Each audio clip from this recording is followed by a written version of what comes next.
Good morning Kenya. This is Kenya News Alert and I'm your host House of Zulfa.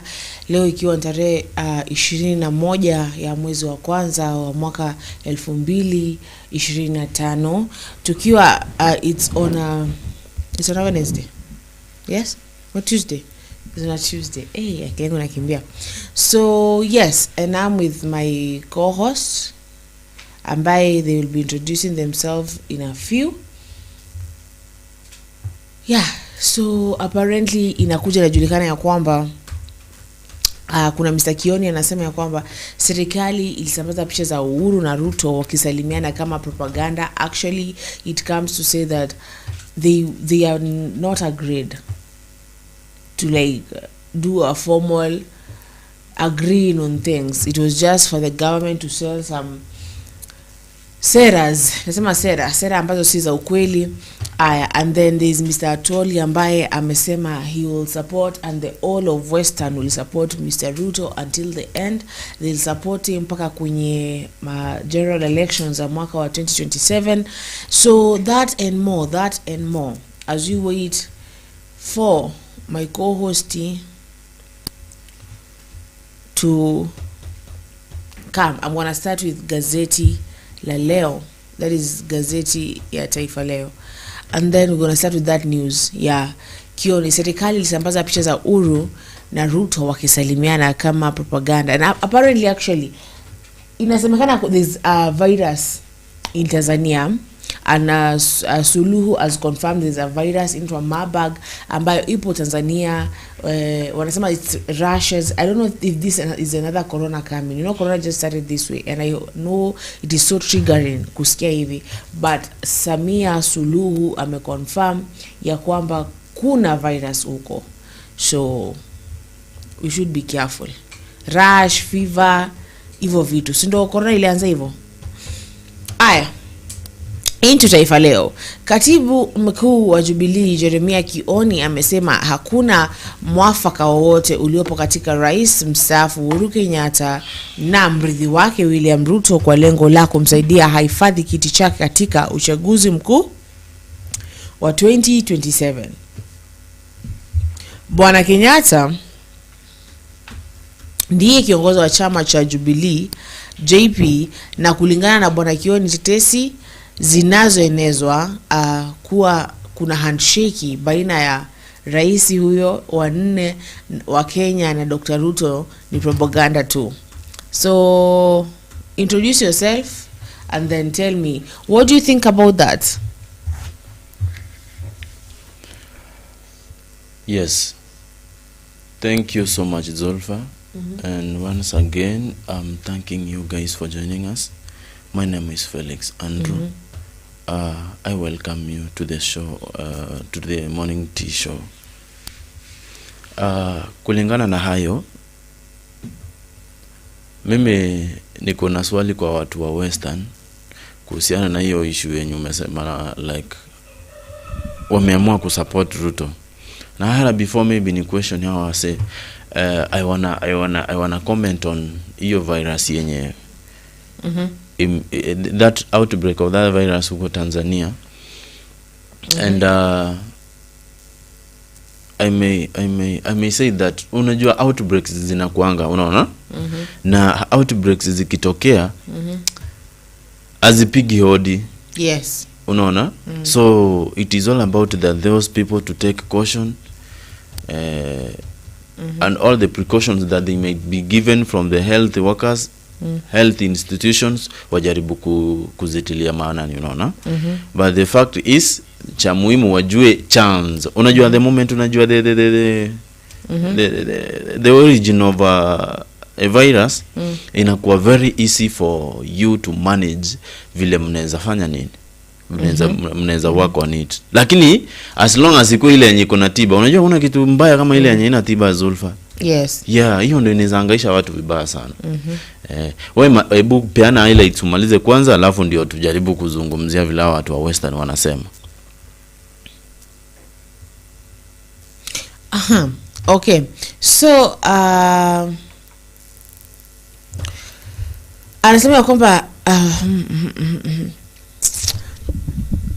Kauli ya katibu mkuu wa Jubilee inajiri mwezi mmoja baada ya ziara ya ghafla ya Rais Ruto nyumbani kwa Bwana Kenyatta Ichwaweri, Gatundu, Kiambu. Pictures za wawili hao zilifichuka na kusambaa mtandaoni wakionekana nyumbani kwa mzee kwa Jomo Kenyatta, rais wa kwanza wa Kenya, katika hali ya kukumbatiana, ishara ya kuzika tofauti zao za kisiasa. Ziara ya Rais Ruto kwa Bwana Kenyatta ilifanyika Disemba 2024 na ni hatua iliyoshtua wengi, ikizingatiwa kuwa wanasiasa hao hawajakuwa wakipikia kwenye chungu kimoja kuanzia mwaka wa 2018.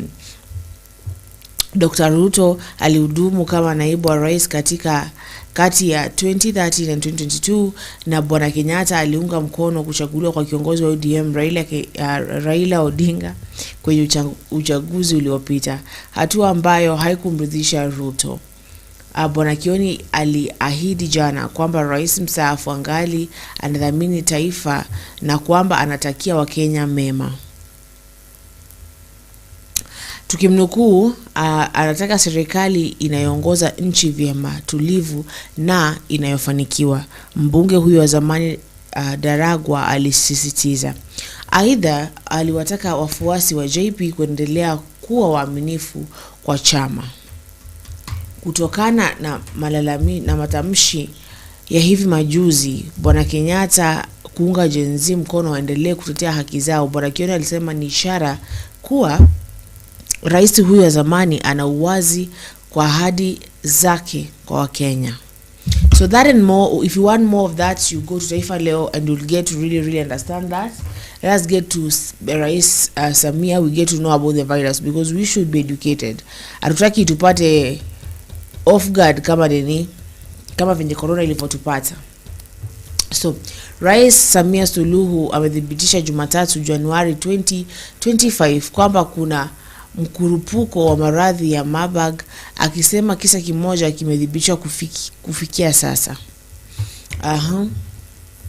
Tukimnukuu, asema vipimo vya maabara vinavyofanywa Kagera na vimetambua mtu mmoja ameambukizwa virusi hivyo vya Marburg.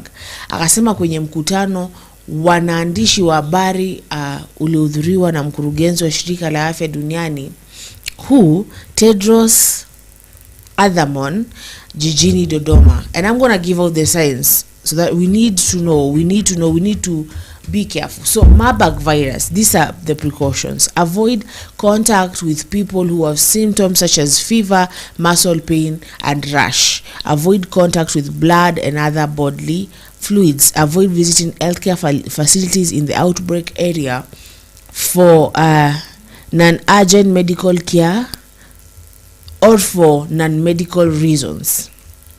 Avoid contact with dead bodies or items that have been in contact with dead bodies. Participating in funerals or burial rituals or attending a funeral or burial. Sasa hakuna kwenda kwenye mazishi sasa. Felix. Na kusikia. Yeah, no, we are done with that. So, hebu tuambie, do you think this is another corona coming? Truly. Inaka kama corona kidesign, and si rahisi. Unajua wakati mtu anakuambia like avoid this and all those precautions zenye mtu amepewa, hapo inamaanisha like there is danger, unaget. Na the moment una violate some of those maybe precautions zenye umepewa, Zulfa, si rahisi. But the thing is, yeah, so the moment maybe watu wanaweza violate hiyo kitu, it can spread easily and it will cause more danger, you see. But now I'm gonna ask you, are you not gonna go bury your people? Are you not gonna go bury your people? Ama saa kutaenda aje? Now that is my question. That is my question. That is my question. Unaweza fanya aje? Me, I'm gonna go bury my people. You don't care? it's not like don't care. But obviously I'm gonna go bury my people if they are dead. Isi mambo ya kujali ama usipojali, you must go bury your people. So because like watu ambao wanafanya morgue, how will they avoid dead bodies? Na hiyo ndo kazi yao. You know, I don't get it though. Watu ambao wanafanya kwa morgue wata avoid aje dead bodies? Aya, if kama aya watu ambao wanahusiana kimapenzi, how will they avoid body fluids? Unaona, ama if you've like you're a nurse and you're taking care of people of which you wear gloves, but either way, you know, people should take precautions, but man, these precautions kuna vile ni tricky kabisa. So about story ya Mr. Wetangula, yes, asi Wetangula, Mr. Atuoli amesema that the western people will stand kidete na Mr. Ruto. And I remember yesterday there was a guy called Robert Wekesa ambaye alikuja hapa akasema ya kwamba western things ziko vizuri. Nyinyi mkisema eti kuna venye kubaya, kuna venye sijui nini, wao wanasema western things are good, wanajengewa barabara, wamejengewa masoko, so things are good. So I'm gonna ask the western people hapa, mtupigie simu, mtuambie, tell us, are things really good at your place? How are things huko kwenu? Mmejengewa barabara, mmejengewa hospitali zenu ziko na dawa? Mtuambie pale. Ama Felix, what do you think? Kidogo sana. By the way, that was my exact question yenye nilikuwa nataka kuuliza watu. Sijui ni kama ulisoma my mind. Ukaamua nitangulie nini? But you could ask too. But now that is the question. What is this? Chenye kimewa motivate ku sound hivyo ni nini? Unaona? I think most of their leaders wapo kwenye isipokuwa Natembea amesupport Mr. Rigathi Gachagua sana. In fact no maana kina Ichungwa walikuwa wanampiga sababu amekuwa akisupport, amekuwa na yeye na Rigathi wanasikizana sababu alisema these are the people who made him whatever he is. So he has been supporting them, he has been kipaumbele. Even after Wachungwa Itwangoje Ichungwa alikuja huko kwake tena akampa maneno ambayo si mazuri, you know. He still supports. So yes. Anyway, unajua like truly wakati unasikia rumor kama hiyo, then that will, unajua rumors are next to the reality. And you may not know. You may not know. Ama zidani opinion zenye watu tumekuwa tukisikia kwa mtandao, rumors zenye tumekuwa tukisikia kwa TV, unaona, zinaweza kuwa what we may think will happen. Zulfa, ukikumbuka yesterday nilikwambia aje, kitu yenye na determine story ya kusupport ni the number of votes you people you can manage before the ballot. So watu wa western wanaweza toa ni ngapi? Watu wa western by that I'm not sure. I'm not sure. But the fact is numbers ndio zinaweza determine. Maybe kama wanaweza nini? Maybe kama wanaweza fanya nini? Kama wanaweza kuwa na numbers, alafu waamue tu wafanye hiyo kitu ina unity. Wakiwa na a lot of unity na waseme like chenye tutadecide ni hii. Unaona? Yes. I'm very sure they can be easily winners.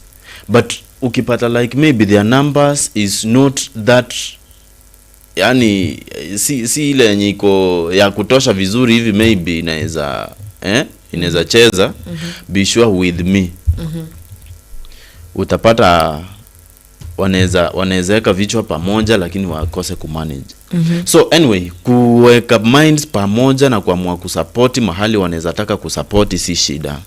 Shida ni what is their number. Oparanya huko ni wa Western ama? Oparanya?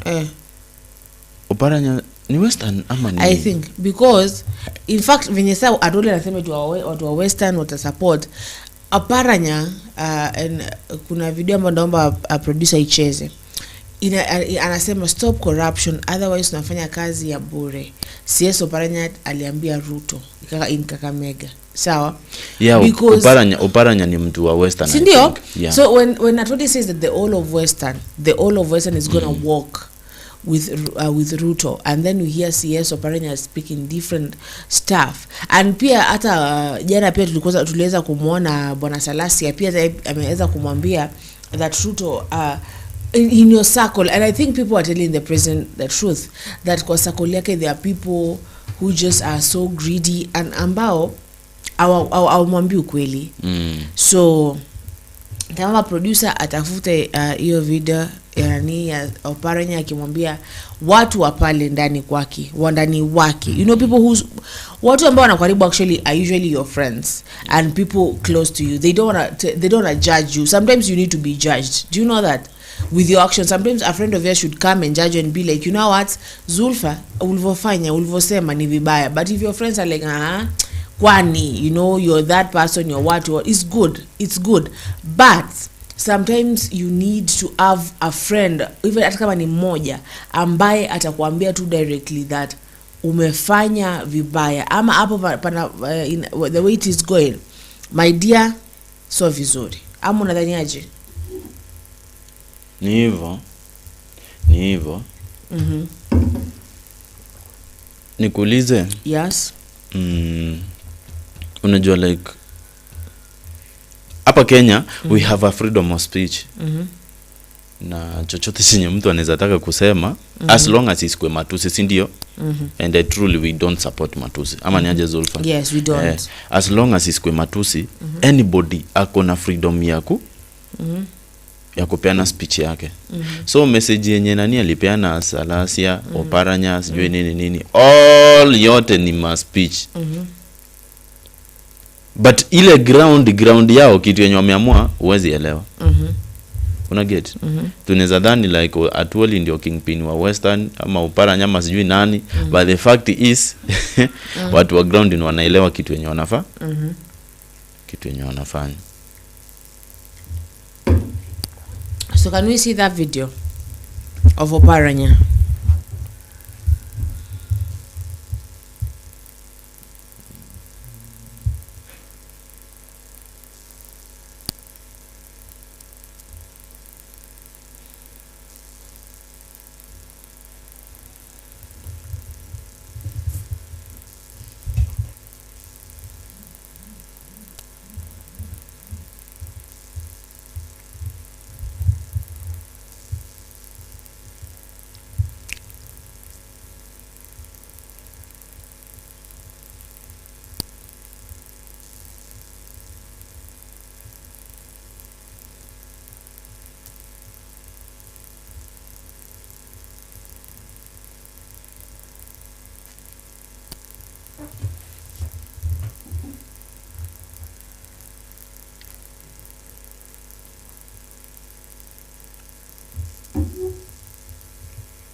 Nashukuru sana ile report ambayo tulitoa inafuatwa vile tulitoa mapendekezo wakati huo.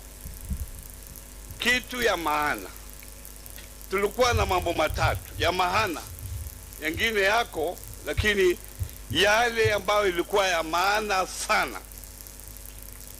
Ya kwanza, mambo ya zoning.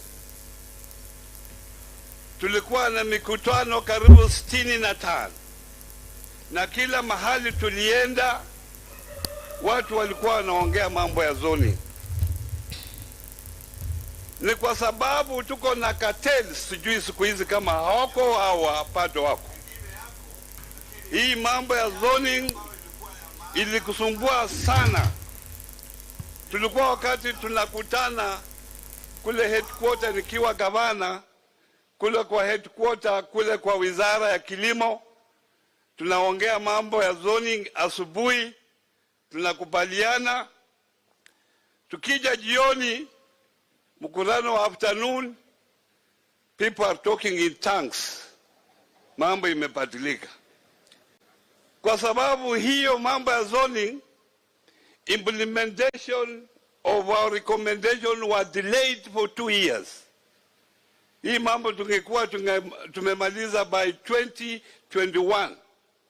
I'm happy you have taken up and we are where we are because of your wise leadership. If we do not respect zoning, we will be doing zero work. Because there is nobody, there is no investor who will come from out there to invest in the sugarcane sector and you don't assure that investor that you have raw materials. Mambo ya sugar poaching ilikuwa pale. Na hii factory ilianguka because of sugar poaching that ilikuwa kwa wakati ule. Hii factory ilikuwa inaweka pesa katika development of sugar, na wengine wanatoka huko usiku wanachukua hiyo sugarcane. Alafu hii factory haina sugarcane ya kumil and ikaenda chini. So hiyo mambo ya zoning, rafiki yangu Mutahi Kagwe, you must make sure that is implemented to the letter so that zones we keep within the factories. And we should not have factories everywhere because there is no enough material for these factories. You must prove that there is material for you to have a factory. And that's why we had a problem. And ukiwa investor, you must make sure that you invest in these farmers. There are investors who come and run the factory and they don't know where the sugarcane is coming. Wanangojea. But you must invest in the farmers for you to get the raw material. Ya pili ambayo ilikuwa ya muhimu sana ilikuwa mambo ya sugar importation. If you do not deal with the issue of sugar importation, we will be wasting our time that we are reviving this particular industry. We came up with the recommendation with an independent committee that will be looking into sugar importation. But it was very difficult to push that because of vested interests in various places. Stakeholders were very vested interests in the importation of sugar that it was very difficult. The last issue is that we must address the issue of outgrowers association. We must have a strong outgrowers association to support these farmers. If you leave the farmers in the hands of the factories, my friend, we will be where we were 5 years ago. So we must make sure as we revive Mumia's Sugar Company, we have a strong outgrowers association that will take care of the interests of the farmers. These fertilizers that you are talking about must go through a strong outgrowers association so that the interests of the farmers are taken at heart. Those who were there before, they made sure kufinya hawa wakulima, they killed those outgrowers association so that they were able from the factory to deal with the farmers direct. And that's how walinyanyasa hawa farmers. And then the output per acre dropped. When the factory was started in 1973, the output per acre was 40 tons per acre. By the time this factory was going down, it was 5 tons. Obviously, that's how we started with this DR, because the output could not match the inputs.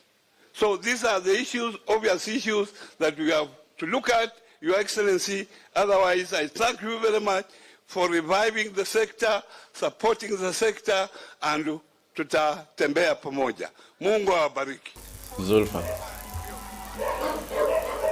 that was his word.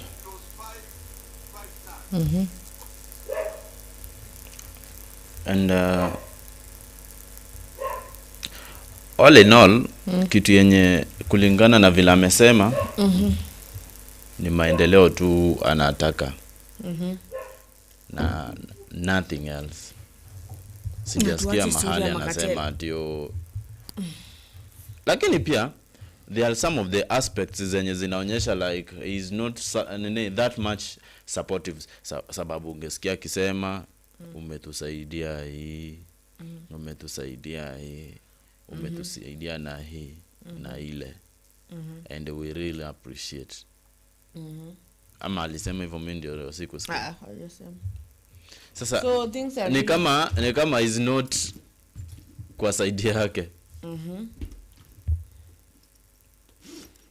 So unajua mimi nataka mtu ambaye ametoka from Western, kama kuna mmoja hapa in the house aje atueleze, atuambie how is vitu vikoaje kule. For real mmejengewa, for real vitu zina happen. Mko sawa, tusije kuwa tuna we are complaining and you guys mko too fit, si ndio? Yes. So what have you gotten actually from that? From this is the second thing. The second leader I've had say about cartels. I've had talk about cartels in the government, of which we say we don't know who are the cartels, but WAP, according to Jana Salasia, and now Oparanya amesema bado there are a lot of cartels kwa government. Then that confirms to you that these people hawako kwa side yake. Sasa wangekuwa kwa side yake wangetamka kitu kama cartels mali. Zulfa hawezi tamka. Hawezi. And truly, to be sincere, they are not away from the point. They are not away from the point. Yes, of course, mtu hawezi kuwa 100% correct. Ama hawezi kuwa 100% sure. But ukiona lisemwalo, sasa si wewe ndio Mswahili, si umalizie. Lisemwalo lipo. Kusema kwa haimaanishi like wanaongea kitu yenye wanaongea sama. They know what they are talking about. And if possible ni ile wanaweza tamani kuprove ya right to the people, but ni ile sasa wana avoid mambo mengi. Unajua pia si vizuri ku credit tension sana kila wakati, but the fact ni lisemwalo lipo. So apparently hapa kuna mtu ambaye anaitwa Duncan anasema Western ni ODM meshikilia. Hope that gives you some insight. Kina anatembea want to break the status quo. So because Western have always been ODM. So when I hear like Mr. Atwali saying that, Nico, like ama maybe they have changed their music, they have changed the way they dance kwa hizi vitu, because niliachaga tu uko ni ODM sawa, ODM. So I don't know. And then the guy yesterday, Mr. Robert Wekesa, was here live with us. Alikuwa anasema ya kwamba Western wow, they are with Ruto pia, and saying that right now ODM kwa gava, si ndio? ODM sahihi. By the way, ODM sidhani kama sahihi wako upinzani wale watu. Hawako upinzani. Umewahi wasikia? Haijasikia. Si ni nani alikuja akachukua hiyo party yao ya upinzani, nani Gachagua? Amechukua? Hajachukua. Zulfa Gachagua ndiye amekuwa criticize government sana. Yeah, but Gen Z is also criticizing the government, so I don't think. But sasa umeona ODM wakicriticize the government. In fact, wamepewa a lot of positions kwa gava. A lot of positions kwa gava. Denenye right now they are they are with the government. Kidogo I had Nyang Nyongo. I don't know what he is kwa ODM, and then he was like they were condemning kidogo story abduction, but it was like just for formality, I think, because they never really got into it sana, like we get to really know where they're standing. But you know, since Kenya, I think opposition is Gen Z and Gashags, sawa. Gen Z na Gashags ni watu ambao kwa opposition ambayo ilikuwa ni opposition ishakuwa in bed with the government. Yesterday I had Kim and Peter. They were talking about Raila kwenye hichi kiti cha AU. Wanasema if he doesn't win that, I don't know, it will mean something different for our political status in Kenya, and way general election ya 2027 itakuwa. Sababu if Peter and Kim you're live, you would tell us, you know, ama what do you think? Atakuja atavai for anything kweli? Of which niliamua constitution yetu ya Kenya haijaeka mkakati, haijaeka it is a certain age that you should retire from asking for the seat. Maybe hata kama you're 100 years you could ask for it too. If you're 200 years you could ask for it. So I think that means that bado they could ask for Raila could ask for for the seat, for the presidency seat. What do you think about that? No, do you think he would win ever? I think now the best thing that mheshimiwa Raila anaweza fanya kwa sahi ni unajua yule ni godfather wa watu wengi sana. Na akona watu, okay, ni role model wa watu wengi in fact. Akona watu wengi wenye wanatamani sana wakaekaa yeye. The best thing anaweza fanya ni achukue one of them, aanze kumenta tu for the remaining time yenye anaweza kuwa nayo tu akiwa na nguvu hivi. Kwa sababu truly sahi mheshimiwa Raila is a very good leader, but miaka yake imeenda. Acha tuseme tu kweli, miaka yake imeenda. Na maybe kama anaweza kuwa president at this age, then we will just appreciate, but ni tujuaje most of the things. Unajua, let me tell you the truth, ukiona babu amelemewa na anatembea na walking stick, ni rahisi sana hata kuibiwa, kwa sababu hata nguvu zimemwisha kidogo na hayaoni vizuri, hata macho yamefanya nini, macho yameisha nguvu kidogo. Ni rahisi kuporwa, ni rahisi kuibiwa, ni rahisi kudanganywa. Na saa hii zile nguvu zenye alikuwa nazo mwaka 2007, 2008, mwaka 2013, mwaka 2022, si nguvu alizo nazo sasa. This guy has been asking for this thing for 25 years. Yani like nikizaliwa bado alikuwa na vie for this thing. When my mother was in labor, he was still asking for this thing, and he's never won even once. And the thing, and I asked yesterday, like the thing of people saying baba, and when it comes to like really giving him that seat, they're not doing it. And then someone told me that he vies and he knows he's not gonna win. He wants to be on the opposition. So what unafikiria hivyo ndo hivyo? Unasemaje? Sijakuelewa. Nasema someone said that he vies for the presidency knowing well that he won't win, that he won't be given that seat because he wants to kukua kwa opposition. So do you think that is true? No. And if it is true, why does he do it? Why do you say no? And no. My sister, that will never be the point. Sawa? Raila hajai vae akijua eti atashindwa. Yule mzee in fact aliwin. Sawa? Aliwin more so 207 ama 28. aliwin 07 Yes. I don't know, then I was really Contradiction ikaingia.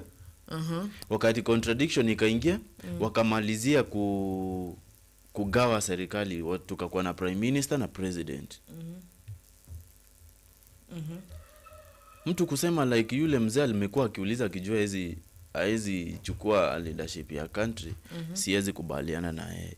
But hajachukua for all that time. Pale kuna Richard anasema Atwoli, you are absolutely wrong about Luya supporting Ruto, and tell him that Tawe momentum has taken roots. You are your wrong stage and need to rest and focus more on your future. But you know, there were these people who said that Atwoli anazeeka and they won't talk about him because maybe I don't know, mentally he's not good, because the way that guy amekuwa akiongea, man. Let me tell you the truth. Because I think Lubano is from the western. Ukiongea Atwoli mimi napoeka kidogo. Yule mzee alini piss off vibaya sana. Unajua kuna siku aliwahi sema eti watu wanajiabduct na wanajiua. Eti wanataka misaada. Zulfa. No, I don't know. You know, you get hungry sometimes, and then you at the same time you go like, let me laugh, because that guy being kwa government the years that he's been kwa government, he stood up with all his intelligence, with all his experience, and he said, alisema, and I quote, I actually have worked with Amnesty and foundations, yes, and people are abducting themselves and killing themselves to get in order to get the Amnesty money. And I'm like, so you abduct yourself and you kill yourself and then you still get the money?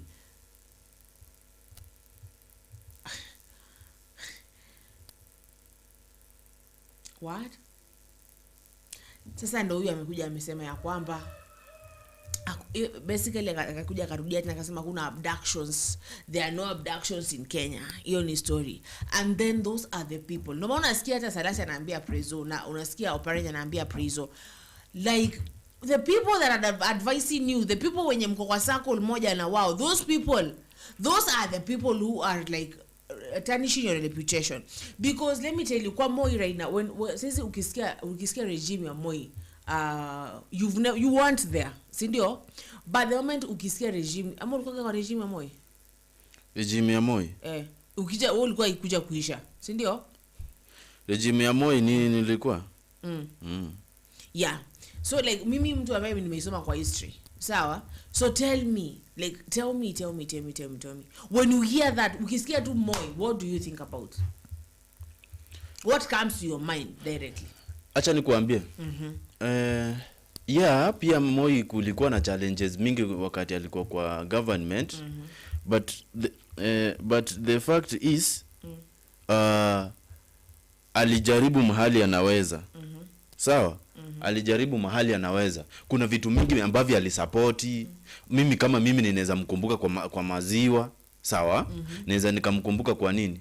Kwa vitu zingine peti zenye zilikuwa very good, zenye zilikuwa zinatumotivate kuenda shule. Unajua, acha nikwambie, kuna wanafunzi wenye walikuwa wanaenda shule kwa sababu ya maziwa. Unaenda kukumbuka like break time mnapatiwa maziwa sijui nini na kwenu hamna ng'ombe. Watu mnakimbia kwenda shuleni.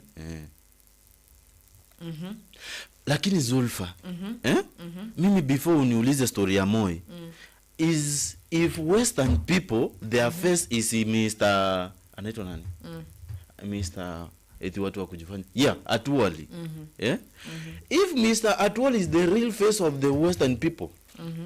I don't is he kweli people of the Western? I want to ask you, is that only your face kweli? Aki watuambie tujue leo. Kuna Weta, kuna Natembez, kuna nani mwingine? Kuna watu wengi that the huko, of which like right now, you know like yani what I was trying to say when I asked you that question of when you hear about Moi and when you think about Moi, if you were there in that regime, like what comes to your head? It is because who was in the government of Moi? Like who? Hebu niambie, who was in the government of Moi? Mwenye alikuwa kama Mudi Awori was in the government of Moi ama Kibaki? Alikuwa Mudi alikuwa kwa Kibaki. Who was the deputy president wakati wa Moi? Nani? Mudavadi alikuanga nani vice wa Moi those people. Wakumbuki si ndio? But you remember Moi. You remember that people were being killed, people were being abducted. You don't even think about the people that were in the government. So like hii regime haitakumbuka kama regime ya Atwoli, haitakumbukwa na kama regime ya Sudi ama regime ya Murkomen ama Ichungwa ama Kindiki, itakumbukwa kama regime ya Ruto. So these people like wanamharibia tu, like wanamharibia jina yake. Is his reputation being dragged in the mud. So like 50 years from now, when people will be like, kutakuwa na mtu ambaye amekaa in the same seat I'm sitting, and they'll not be even kumbuka in, but they'll know that in history they learned about Ruto, someone who did this, and there were many abductions, and it was an emergency state in Kenya, and it was not a good place to be. So like hiyo sakoli yake ya ndani, kuna mtu ambaye anaitwa Duncan Odhiambo tena amesema Tawe movement wangework Gen Z, wangetoa Ruto. The way things stand, wamekuwa neutralized vile ODM yes Duncan ilijoin broad based, hence kina Mudavadi and Wetangula wamepata lifeline. Now that is upon of vitu ziliharibika by the way. But then let me tell you, upon of vitu, because these people showed Gen Zs they're going to support them, and then wakapiga mitini. Yeah. Wow, it was like they were just there watishie kidogo watumie hii fire that the Gen Z are coming with, and then waingie kwa gava na wakapewa positions. Let me tell you, these people have been given positions. They have been given positions. Sasa hiyo ndio inamaanisha aje? Unaona watu wote. Acha nikwambie Zolva kitu yenye Wakenya wanafaa kujua. Kila mtu huwa anajipendekezanga ndio aonekane if possible, a convince watu vile maybe ako so serious, vile anaweza saidia watu, vile sijui nini. Yes. Unaelewa? Yes. Baadaye akiingia anafanya mambo ya it's for their own good. Sasa wacha nikuambie the best thing Kenyans should do. Unaona yeyote mwenye alikuwa prominent wakati wa Gen Z, sawa, mwenye alisimama akapiga kelele kabisa wakati Gen Z walikuwa na mambo yao, na saa hii akafika Katulia imekuja kujulikana kwamba kuna seat kwa government, huyo mtu ni msaliti. Let me tell you, these people used like Gen Zs, and when things went to ndani tukasikia watu wameget and shaky, and that was that man, and that was that, my dear. And then though they got their jobs, and I'm getting here something, yeah, and nimetumiwa this ni tusome the standard the standard of today inasema the rise of political psychopathy. Sawa? Yeah. Unasikia? So let me try and see if I can read that in a few, because these people, let me tell you, now let me get into it. Sawa? I'm gonna read kidogo, but if my viewers you wanna really know about it, mtatafuta the standard, and then so I'm gonna just read kidogo. So the use of vulgar and unbecoming language, however, by some leaders in public in the presence of President William Ruto, has left a bitter taste in the mouth of Kenyans. Key figures in this phenomenon include National Treasury Cabinet Secretary John Mbadi, MPs Faraha Malim. In fact, Faraha yani au usimame hivi anabonga uko like what, sawa, is from Dadab iko wapi? And then there's Peter Kaluma, Homa Bay Town, John Waluke, Sirisia, William Kamket, Tiati, Minority Leader Junet Mohammed, George Aladwa Makadara, pia kuna Beatrice Elachi, Dagoretti North, Samuel Atandi, Alego Usonga, Anthony Olwoch Mathare, among others. Sawa? Inflammatory remarks. Mahalim has drawn criticism for inflammatory remarks, including comments last year targeting protesting news. In viral video from July 2023, Mahalim claimed that he would have ruthlessly dealt with Gen Z demonstrators if he were present. Children of wealthy business owners, we are quoting Mr. Malim. Children of wealthy business owners, wealthy parents, kids raised on ill-gotten wealth, 80% from one tribe, were dropped off in downtown and told to riot and take over State House and Parliament buildings, he reportedly said. His remarks are perceived as divisive and incendiary, and him summons from the National Cohesion and Integration Commission. As most recently, Maalim spewed unprintable, unasikia? Hawezi print whatever he said.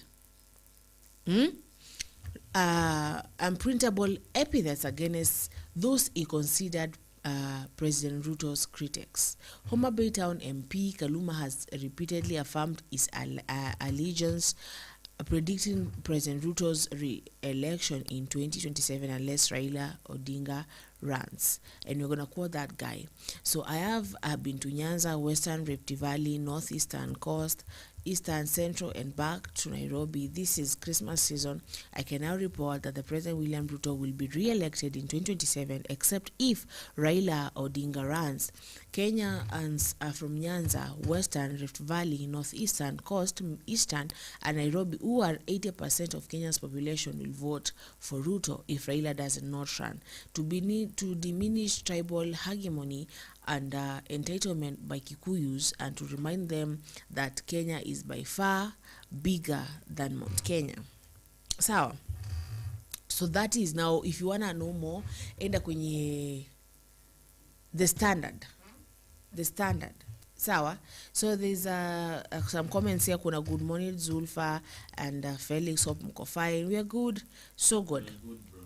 And then the Kim says, I'm happy, man. Trump is ready to make America great again. Fighting LGBTQ in US is his first task. Alisema hawa watu wakishikwa wanapewa life sentence. Trump is a hero. Why though? And then Kim Peter anamsalimia, and then Zulfa ni psychopaths aka praise team. Yeah. But then you know the praise team of the, when you look at, let me tell you, for real, when you really look at the praise team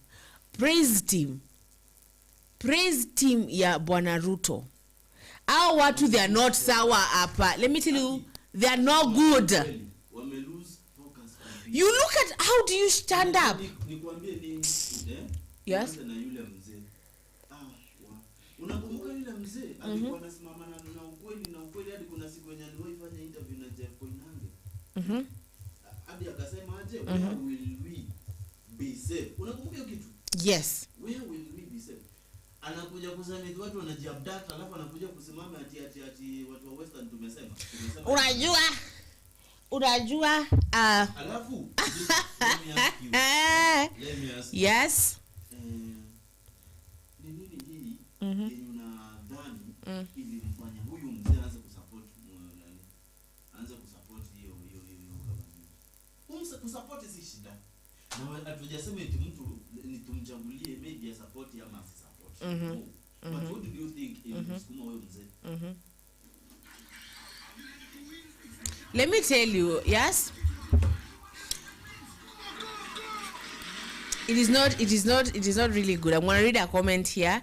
As Zulfa remember Beatrice Alachi said we should hammer Kenya if you are not comfortable in Kenya. What? And Ruto's government ODM MPs suspending their brain since Raila joined Ruto government. There was a meeting at state.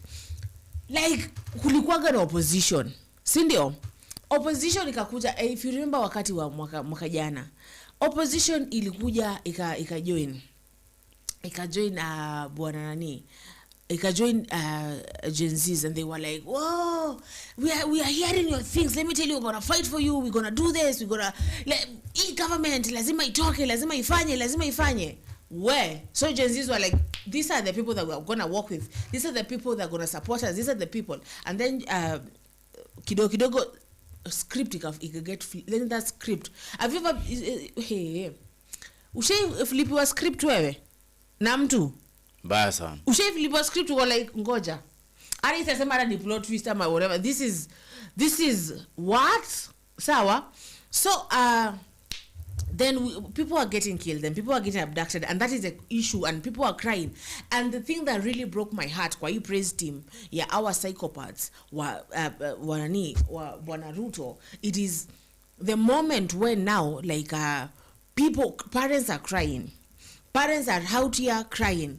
There's this woman apologizing on national television saying that, apologizing to the president, saying kama mtoto wako amekosea jamani asije kama tuletee tu, I will correct them, I will stay with them, I will do. The father akiwa huko high court amelia, ameshindwa hata kuongea, and then this man kwa mazishi ya mama Weta, they have the courage to stand up and say, bwana, you know bwana president, these people are abducting themselves wapate pesa. Akiwalai Zulfa hiyo kitu. That thing broke my heart, like it really broke my heart. All the respect I had for Bwana Otoli, and I know mnasema it respect yule mzee. Let me tell you the truth.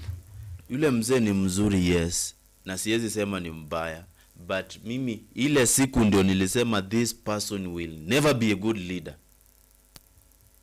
Acha ongeanga ukweli, ambia mtu hata kama yeye ndio boss wako aje yenyewe hapa ilikuwa hivi na hivi na hivi, but niko sure tukijaribu hii itawaka. Lakini si eti uanze like seriously, mwanaume mwenye ako na everything hadi familia, yani inaona tu vile mwanaume baba yao anatoa machozi kwa sababu ya kijana, alafu mtu anakuja kusema eti huyo mwanaume alikaa kafila ameboeka like let's shika enough. Yule mzee alinipo nende high court nikalie tu. Sasa alijibeba akaenda kulia huko, akasema that au machali walikuwa kwa girlfriend wao, hawakuwa abducted, they were in their girlfriend places. Eti machali zao. Mzee by the mzee akona watoto wenye wanatoshana aje? I saw wakati kidogo hapo when I was in high school, I saw him present his daughter. Yes? Zulfa, this is what I can say.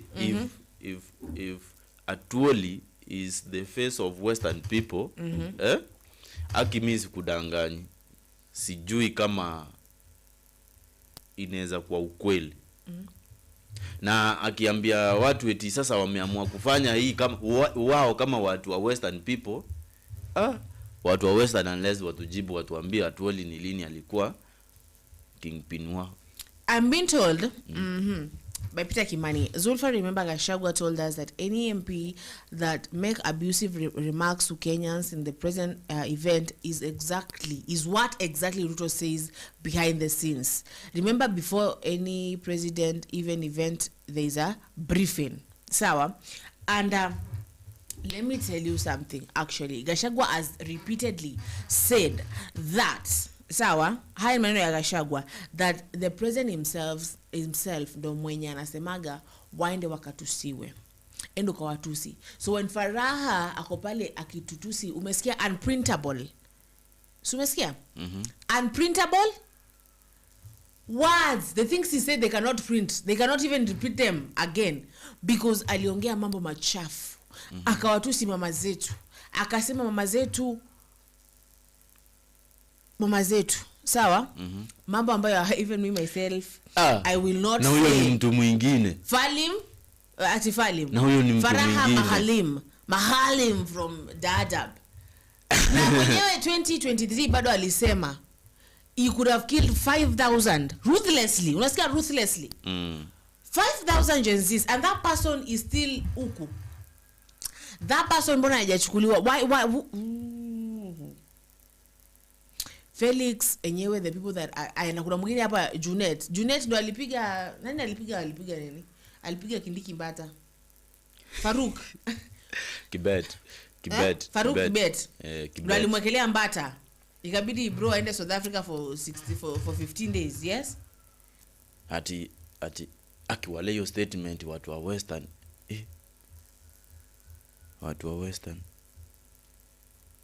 lakini ni kama yule mzee pia ni miaka imeenda, wacha tuseme hivyo basi. lakini mbona wanasemanga eti mtu mzee mahali anaweza keti atazame, wewe upanda hata juu ya gorofa yenye inazidi gorofa refu kabisa ukule Nairobi, uwezi ona mahali mzee anaweza ona. Sasa mzee kama huyu hizo ndiye anaweza ona. Anyway, mimi I don't know. Anaweza ona eti watu wanajiabduct wanaanza kulilia hapo hivyo uongo. Wanajiabduct unajua. Wewe ndio unajua hawajiabduct. Wewe ndio unajua hawajui. Sawa? That is what they know, and you know they are our learned friends. So Peter Kibali said, we see President clapping his hands when such remarks are made and he doesn't condemn him. Yari, that is a person when if you're not in cahoots with them, the moment they say that thing, unasema huyu mtu azimiwe mic. Ichungwa akisimama hapo atusi your ex deputy, hakuna ile respect ya I worked with this man, I did this with hamna your respect. Then there's Duncan anasema hapo kwa leaders ndio Gen Z walijitoa. Atoli ni mzee political leader or not, wazee wanaheshimika West. I don't know West is what. So like we respect these people, Duncan. But when someone like Atoli stands Zulfa, up. Yes. Acha niongeleshe huyu Duncan. Okay. Yeah? Duncan, sisi hakuna siku tunaweza advise mtu akose kuheshimu mtu yoyote, akuwe mkubwa, akuwe mdogo. Kwanza wazee tunawapatia heshima yao kubwa. Lakini Duncan, when it comes to when somebody is saying eti watu wanajiabduct ndio wapate msaada, sijui misaada kutoka somewhere else, like seriously bro, hadi watu wanajiabduct, wengine wanaenda wanajiua basi. No bro, let us try to say the truth. Unaona, mtu kusimama mbele ya audience ndio maybe afraishane, no, it will never be good bro. Wakati, like, how do you stand up before people, before parents who are hurting, before even kuna parents ambao mpaka sasa hivi watu wao hawajulikani waliko. We don't, and Gachagua said, if you've killed these people, release the bodies of their children so that they can go and perform the last rites of their children. So like Zulfa, Pete akiwala napenda Peter by that anyway, a day will come. Let me just keep quiet. Unaona vile amesema hapo? Anasema even fools get old. Exactly. So mimi even meaning those words from those people are kama ni wazee, hapana. Hapana. Hati watu wanajiabduct. Sasa hii ameanza kusema we are the face of Western people, sijui what we support. Wacha watu wa Western wenyewe wajiseme. Si akina Salasia wako? Wakuja waseme. Waseme sasa yenyewe now we are working, we are doing because seriously are people like Atuli anachomea watu wa Western like, yani mimi that is a moment like unajua unasikiza mtu uko like maybe he's gonna say something good, maybe he's gonna urge the president, maybe he's gonna, then you hear him say that people are abducting themselves, then you're like, then your heart breaks. And you look at this person and you're like, the way I'm done. How do you? Then wengine wanakuja kwenye taarifa ya asubuhi wanasema ya kwamba we acha kwanza, unajua governor wa Makueni? No. Kifedha Kibwana nani? Unajua governor wa Makueni? Niambie, simjui niambie. Mimi sijui Viziki Bwana or Rizuhu, I don't know. Amefanya aje gavana wa Makueni? Ana advise wanawake bana waache if possible avoid kwenda mtoni.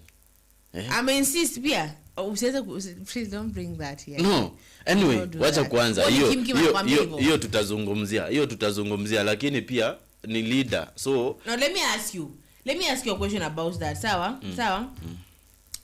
Like ni amesuspend. Sikia, ni amesuspend CECM trade.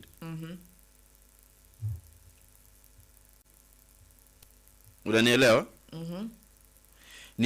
Ni amesuspend hiyo kwa sababu hapo hivyo kuanga na a lot of crocodiles ile story ya crocodiles bado. Au crocodiles si au ni watu ama? Anyway, you know, but they campus, let me tell you, I'm gonna tell you something about campus. So there was this thing that was trending on like on TikTok. So if you dig deeper if I think I even saved it. So that campers have brothers who are crocodiles, have brothers and sisters who are snakes, have all that. Yeah. Yes, it was a whole thing, but it was confirmed by people that kuna watu ambao brother like mamake alizaa python, like mamake alizaa a crocodile. Yeah. So maybe that governor knows something. Campers are just, you know, we are planning a trip to go to Kitui, me and my friends, to go and see these things. Anyway. So maybe it's that kind of, because ukiniambia alligator zinanusia nini, menstruation blood. What is that? What is that? That is Jabba, man. What is that? So that Peter Nasema, that old guy Atori was out of order. It's just a group we call AGIP. Praised him, any government in power protecting his job. Like, how do you, where's the question I usually ask is, Sawa, I usually ask, like, where's the integrity in all of you? Where is the integrity wakati mkiapishwa mnashika Quran, mnashika Biblia, mnasema na hapa mbele ya Mungu na sijui nani. Wanasema gaje? Wanapa mbele ya Mungu na nani?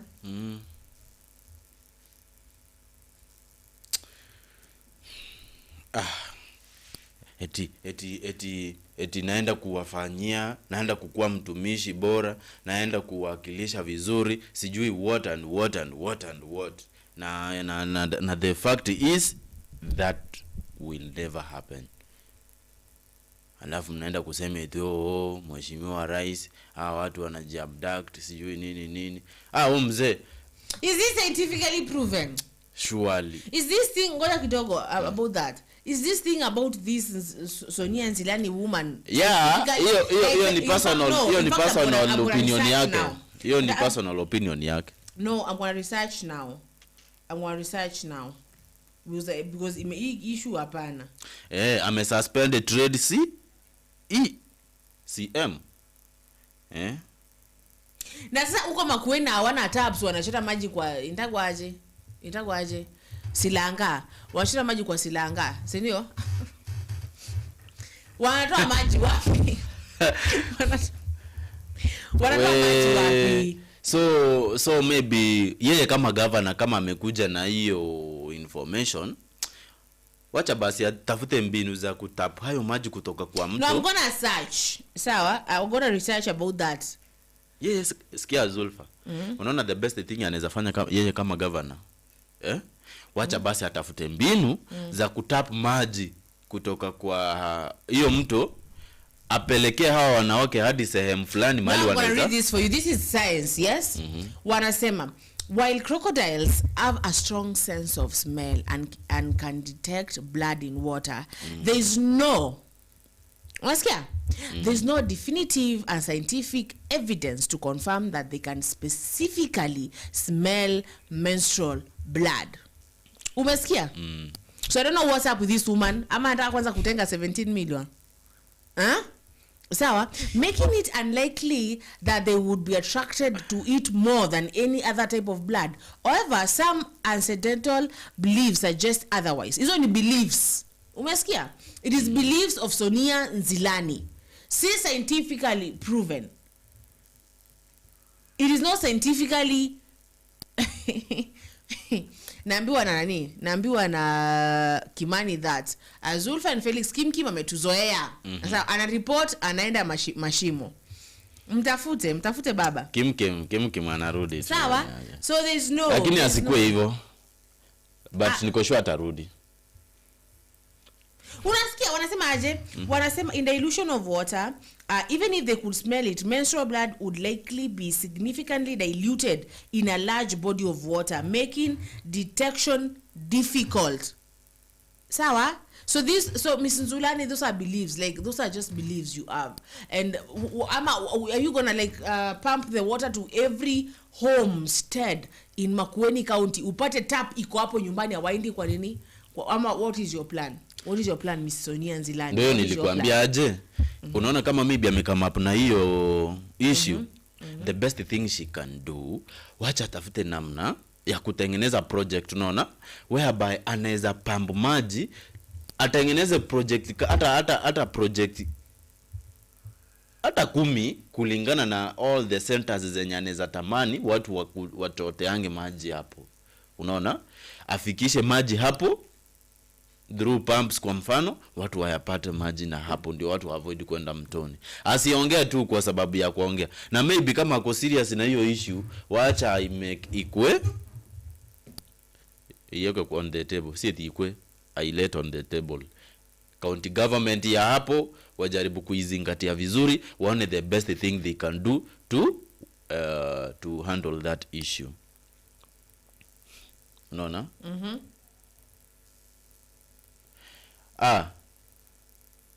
Benson Onkoba woza ni Edu wa Mlolongo. Mkoaje? Tuko poa bro. Edu mlifanyaga aje na Agal Toto? Agal Toto mdisolve issue yako na Agal Babes? Edu tatuambia hiyo. Peter nilikwambia kimwezi enda mbali ako around. So nani Zulfa? Nikijaribu kuangalia one of our supporters, kuna message yenye alituma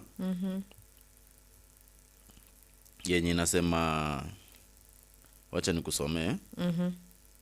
Since November, Professor Kindiki has received 586 million to cover salaries, administrative expenses and the county engagements.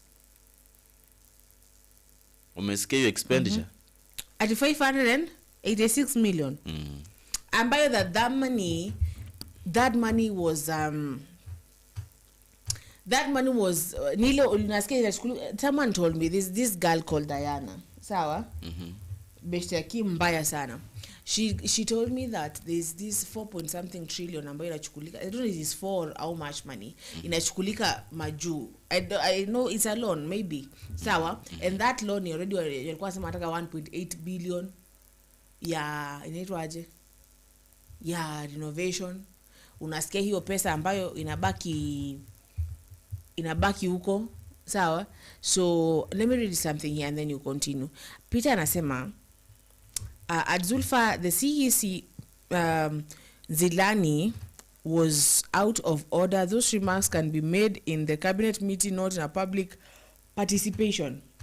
But the thing is Zilani believes, Zilani anataka some kind of thing, because when you're telling women not to go to the river, what is, unajua hata kuambia watu not to, what is the solution? Are you gonna pump water? Watakosa je kuenda when that woman anafaa kuchota maji kuletangwa aje uko Makueni? What river do I know there? Enzai and somewhere. Rivers there. They should go fetch that water. What is your plan? What have you made? Like ni nini umeka umesema then this is what this is what you're going to do because you can't go with menstrual nini? What is that? So my dear co-host, continue about that story ya Kindiki na pesa nyingi.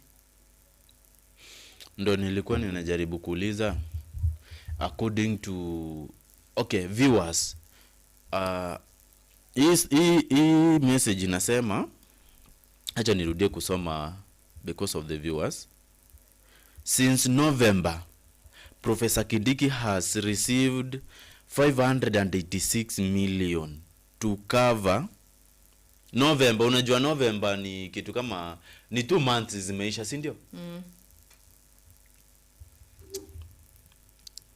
Anyway, to cover salaries, administrative expenses and county engagements.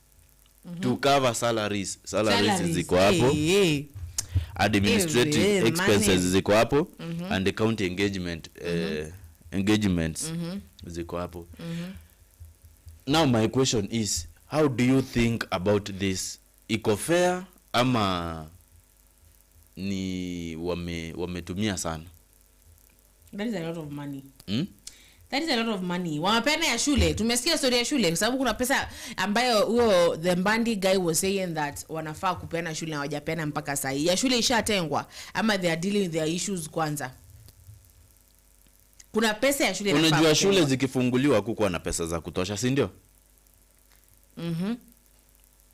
Si wambako na by the way niulize.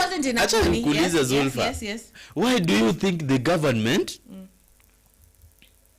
akiwalai? This is not fair. Why do you think the government mishahara yao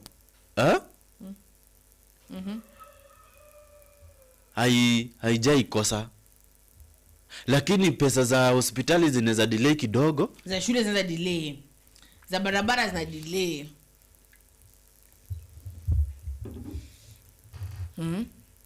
Zulfa. Na nimesikia John Bandi and someone, I don't know, Peter reminded who wameamua ku abandon gari at a place here, like wakitoka hapo afike pale Super Kitengela Mall waenda na chopa.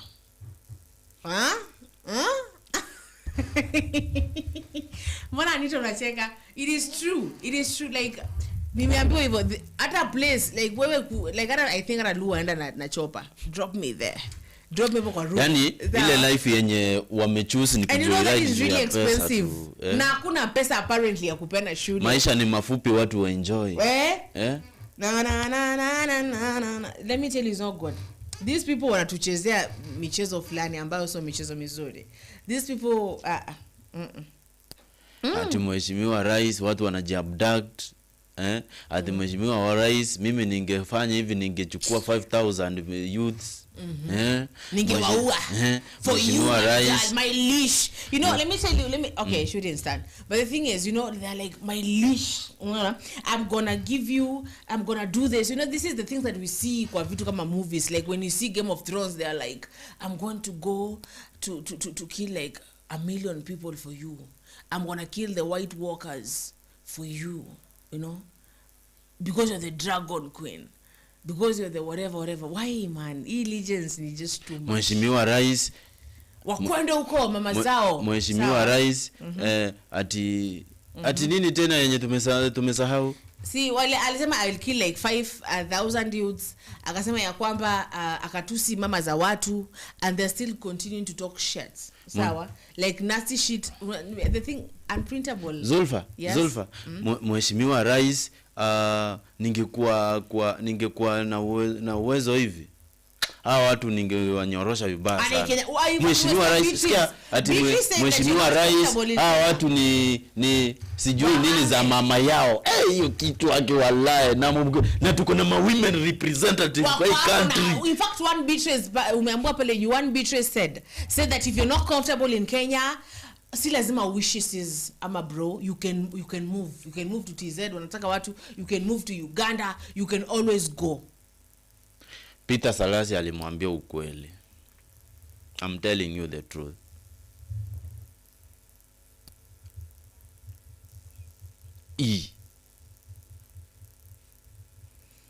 No masana Zulfa. It is tricky.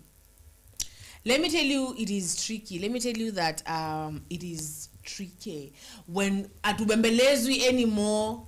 Like it's when you date someone, you know, I remember telling Lewis, sawa? I remember telling Lewis that like this is like Kenya is like they are dating Kenya right now. Ama is like mtu amekuja kukuambia Kenya ni kuku fulani ama Kenya is a certain food and they tell you I know how to cook it. Hii kuku ambayo umenipea na marinate na maziwa ya mtindi, sawa?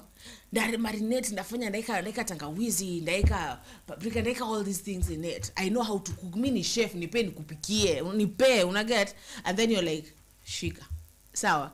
And then after kushampea aenda anaeka hapo mashakura fulani za some place. Sawa, anaeka waru, anaeka supu, anaeka beans hapo ndani, anaeka sukuma, anaeka carrots ambazo zakatakatwa, anaeka tu mavitu alafu anakuwa like shika. You're like, you didn't say this, you said you gonna cook chicken curry, and they're like, we dish kama wezi dish endo ka dish kwa neighbor.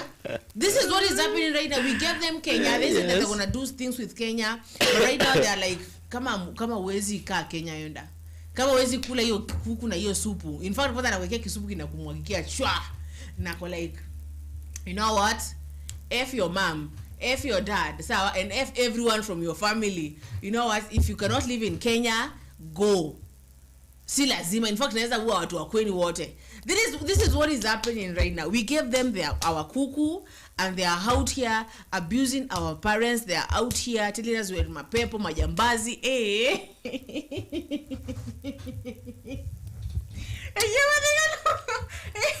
What in a disguise. No, I'm laughing because imagine a whole president sitting and saying, "Nyinyi mapepo, majambazi," and what else does he use? He says like big things, man. It's not good. Si kuzuri.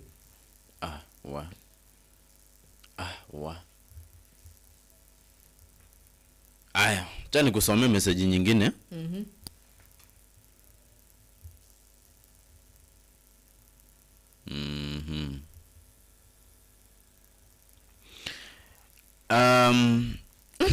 Anasema Masia Kim ananiambia aje? Was waru necessary? Yeah.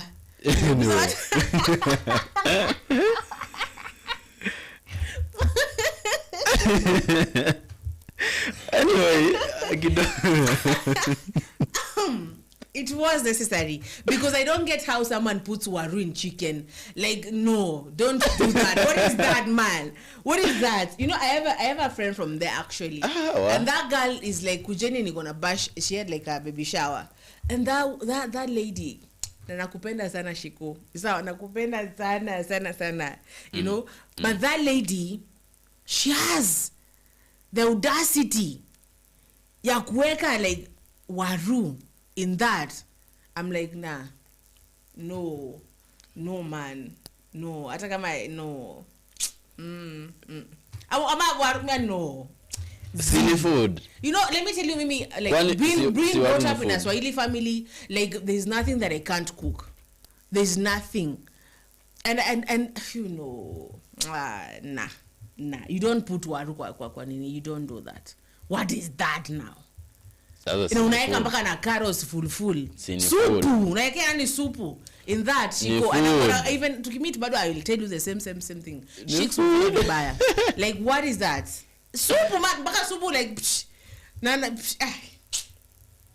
if it is like, let it be wet fry. Kama ni wet fry, let it be curry if it is curry. See what nakwambia eti nimeweka nini pilipili ni hiyo full hapo. Chukua like it's like they were just like throwing things kwa pot, like, you know, wanaeka tu nini. I looked at her and I was like, how are we friends? Sasa nikuulize, unajua like ina depend na environment yenye mtu amegrow na the kind of life mtu amekuwa kiishi. Una get? Yes. Na the fact that amekuwa used to that, there is no way you can convince the person like hii kitu yenye unafanya. No, I taught her how to cook. Actually, she's married in Kitui. So, and I taught her how to cook. Right now, she's really good. But that thing, baby shower, man, I've never forgotten. Like, I was ready to eat chicken, and what I saw is what I saw, man. No, so naona kuna message yenye imekuja kwa simu yangu yenye inasema President Trump. In fact, hata tena Kim ameitype kwa comment section, but wacha tu niisome. President Trump signs executive order ending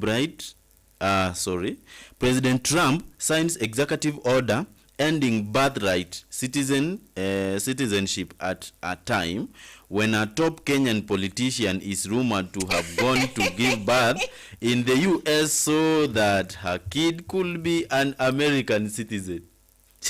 Watu wakae na shana Trump, but history ya huyu Dave imekusumbua sana hivi Kim. History ya Susan man. Kidogo. Yes. Sasa acha let me read here Kim kimenyiko kwa comment section. President Trump will sign an executive order today ending birthright citizenship for children of illegal immigrants. Sawa? Wenye huenda kujifungulia majuu bwana. hawana bahati. Watu wakae na chef. Unakumbuka ile that yesterday point that we talked about that leader mwenye mlisema like majuu tu. Na si tukaambiwa pia Kim wake wanazaliwa majuu. So ara ni illegal immigrant ama akona citizenship ya majuu. Sawa. Zafa akasema itipita imagine ati kuko iendane na Waru, mimi naendana na Githeri. See now what I'm talking about. See. Uko serious ati ipo siku nyandarua tutasha. Are you serious? Why you hakuna tu yunu kama chakula mpikwa vibaya like no I wanted that. Lakini sasa kama let me ask you. Kama maybe imepikwa na inakaa fiti. There are things, let me tell you, is like telling me you're gonna eat pizza and porridge. Ati? How can you do that? Ati? Unakulaje pizza na uji? It's like telling me like sasa eti kama inakaa vizuri. Yes, maybe you uji imepikwa vizuri, imekuwa maziwa, imekuwa all these good things in it, iko na spices yo uji. And then there's pepperoni pizza or cheese or whatever pizza that you prefer. And then now you tell me that zinaendana. Acha nikuambie Zolfa. Nishipata mtu anakula eti ugali na uji.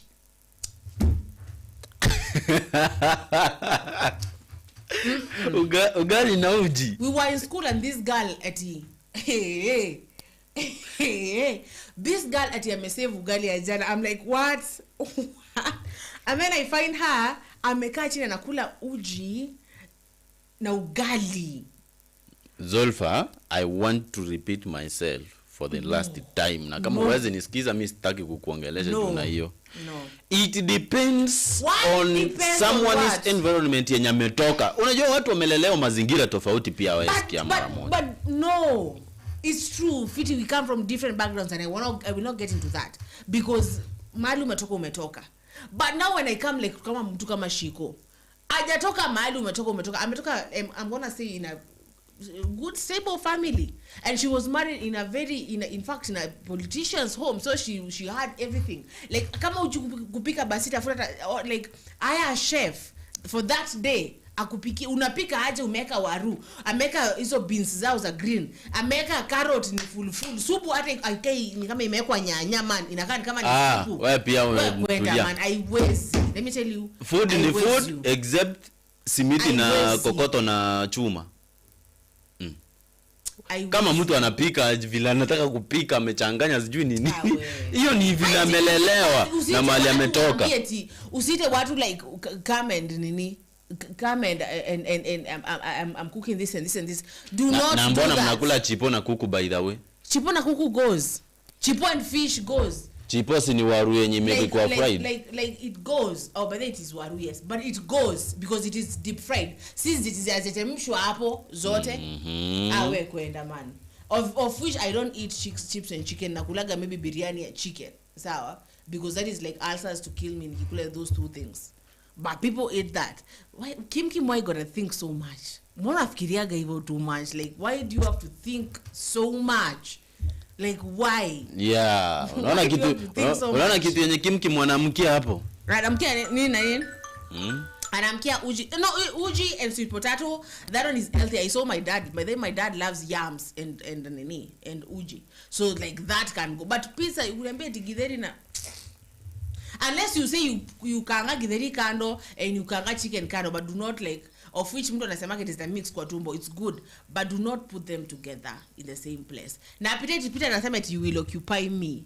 Peter is saying you will occupy me. Alembe ki occupy ni kunisalimia. Come occupy me, and then as you occupy me I'll be teaching how to cook. Sawa? I'll be teaching you how to cook. You people. Wait. Nimetumiwa message.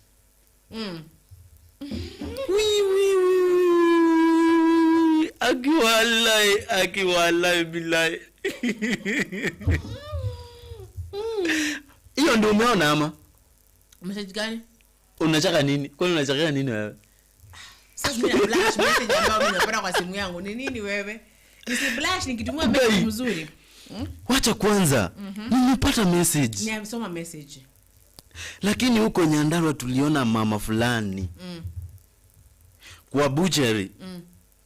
Siwezi endelea kusoma. No, read please. Please read. Siwezi endelea kusoma. Please then send me that message, I will read it. Forward that message to let me read it in English. Okay. I'm going to read it. Okay, it is in Swahili but I'll interpret it, okay? Ni sawa? Guy. Hadi nimetumiwa video. Akiwalesi wa Kenya ni watiaji. No, I'm laughing something very different, but send it to me. Send me that video. In fact, I had just send me that video. Hapana, watu wasifanye hivi. Aje, sasa you know you're like father of mine. Sikia. Pia wewe usiharibu sura, usikize. Si useme, you're making me anxious. Haya. Okay? Guy, hadi nina feel ashamed kuisoma. Send it to me, I read. Why are you taking this time? You're making us anxious. Ai. Please send, I read. Because the more you're like, how we, people are gonna be like, what is... Yes. Shock as a woman in Nyandarua is caught. Yes.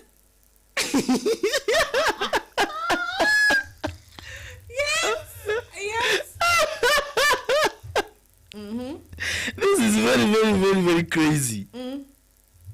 Unajua ni nini? Hadi ya maandishi wakayaandika in red font. Please read. Are you gonna read or not? Shock. Sisomi niue, nipige viboko. Let us move on to something else. Kwenda huko, wacha nisomee. Sasa soma basi. Sikusomei. Studio uende. We.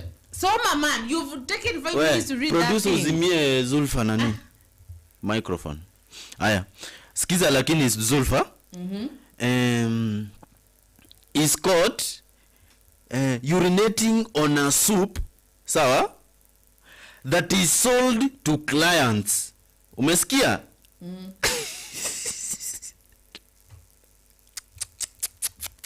Kai, but watu wako na roho mbaya Zulfa. We. I want you to repeat that again. Repeat that again. Someone says here wajasikia umesema nini? Repeat that again. Acha nikusomee. Shock as a woman in Nyandarua is caught urinating on soup that is sold to clients. Oh God. Guy, that is sold to clients. Zulfa kuja hapa. Zulfa, come back here. Why is she doing that? Why is she doing that? Is this fair? Let me question you. Is this fair? Give me a second. Ni kufanya hivyo ndio nini fanyike? Why is it like a fetish? Is it like what is that? Why is she that is a secret ingredient? Why are you laughing, Anita? Why are you laughing? That is nasty. I know someone. Give me a second.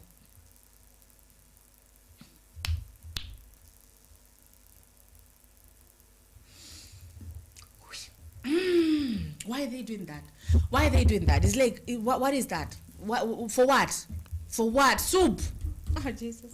Unasikia kuna chumvi imekolea vizuri, kumbe ni yoga. Kumbe chumvi.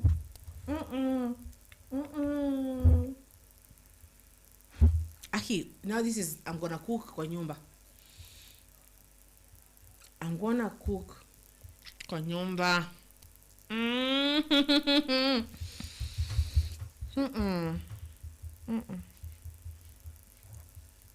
Why would someone do that, Felix? I have seen people kill dogs and cook for people, but that is better than urinating, man. No.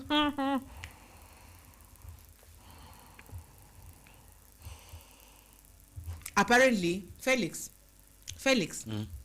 there's a woman in Kitengela that used to lay her own eggs to sell. Sawa, have you heard what I've said? A woman in Kitengela, I don't know if that video trended. Did you see that, Anita? Yes. She used to lay her own eggs and sell them to people.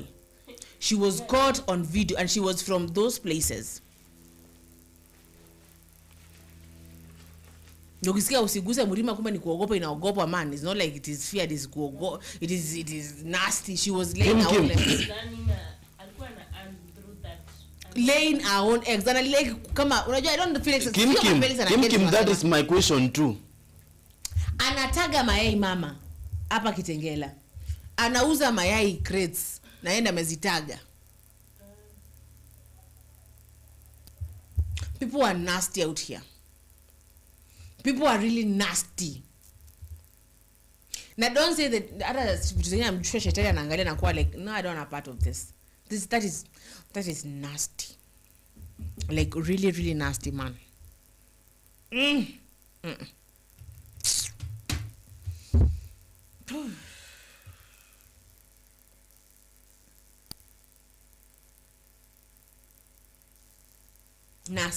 Nasty people. Shame on that woman. What the fuck would you go urinate on someone's soup and then hand it to them and get money on it? What? Shindwe. Pepo mbaya wewe.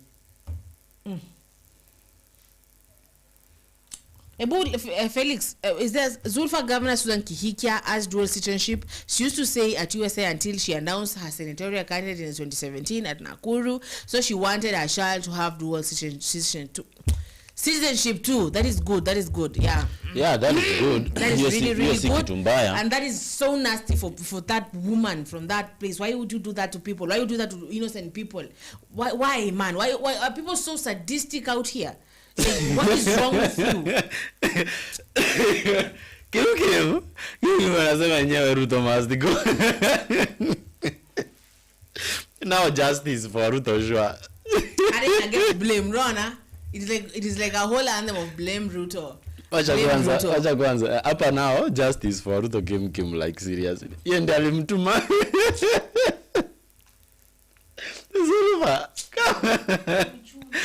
Zulfa. Yes. Like seriously? Me, I'm just done. Like wrap up, we go home.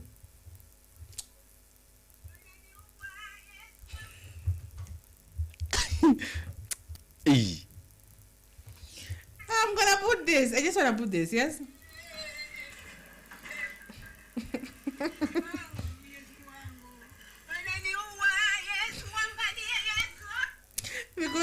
because that video of that woman urinating in a new mama like mimi na new mama.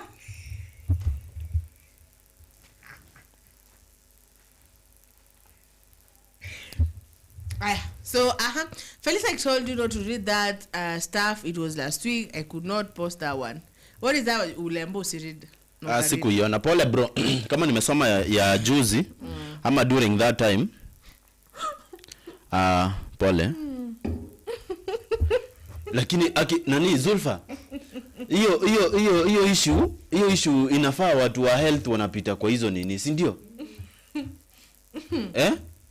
Watu wa health wa gani? Kama watu wa health wa gani wewe? You know? Wewe ni acheni jamani. What else? Umesikia ugamboje na Kim pale chini. Yenyewe Ruto must what? Because watu wa health wa gani watafika hapo kuangalia shughuli when they are busy with chihuahua. Hapana, let it should happen. Environmental ama wale environment tu. Unajua like hata mali ukiangalia environment mali food inatengenezewa haiko so healthy. It's not healthy. You know, I'm thinking about it, yani mwanamke mzima kaenda kushumaa ili akafanya hayo mambo kwa chakula cha watu. You woman, you're a sad, depressed person. You're even worse than I'm not going to compare that and that, but you're worse than a serial killer, man. Because unaua ule mtu anaua watu polepole, ule mtu anakuwa slowly. Why are you doing that? Why? Alafu bado mtu ana infections fulani anajua, but they are trying to spread it design fulani. The way people use you wewe mwanamke shika na adabu zako jamani, shika na adabu, and you look at yourself and you self reflect and you're like unajua ni nini? Unaona the solution niko. Acha nikwambie solution niko. Kitu ya kwanza mtu akuwe na vile vyeti vya biashara, unaona? Ushikula mtura ya punda na ya umbwa. Do you know that? Do you eat mutura? Azulfa pia usko hivyo. Do you eat mutura? usikue hivyo. Do you tell me? Acha ni kueducate ni kuambie. Have you ever eaten basi simsim? Zile zinatengenezwa hivi, zile simsim. Do you know simsim? Nazijua. Do you know how they are made? Zinatengenezwa. They are like Ati? That is how they are made. Ati? Ebrudia. They spit mate kwa mikono because inachomwa inakuwa moto, and then to roll it. That is what they do. Guy, I ever been zikula. The moment I saw someone make them, and some people don't. Anita utacheka utesha. Let me tell you, watu pia, there's this person, Agikuyu person in Nairobi used to anachukua umbo anaiwekea mifupa pale, and then anapiga shock na hiyo maji ya shock, anachukua anakata anatengeneza mutura. Okay, so you've eaten nasty shit out here. You've even eaten fetuses. So stop. Wacha kwanza nikusomee comment yenye hujaona hapa. People are sad out here. No.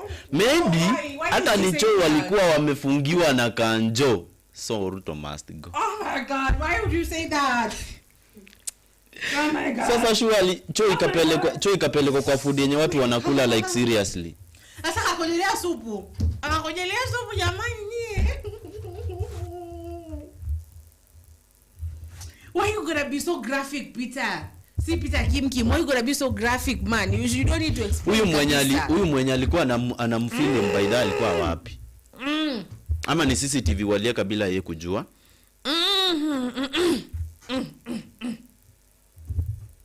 We. Now I'm not gonna eat soup anywhere because sasa huyu amesema hiyo story, sasa nasikia vibaya. Hata ungesema story amefungiwa choma, ni ungesema hiyo story because now I'm gonna the things we eat out. I think that's what my dad used to say, like, I prefer you guys cook in your own place. When you go take your skuma, hata kama ujuze skuma zimetelelewa, go, in fact, whatever you take, cook it for yourself. Wala guys, siku ubaya. Tunaja kula uzima hoteli. Even in Lolongo, there are people who are selling, but they kusell kuku. Unajua kuna kuku ambazo zako kwa streets. Unapata kipati kikubwa ni so. Uko like, let me buy this. Kumba hiyo ni unaenda kukula eagle. Unaenda kukula vultures, si kuku. Unakula vultures, bro. Unakula python.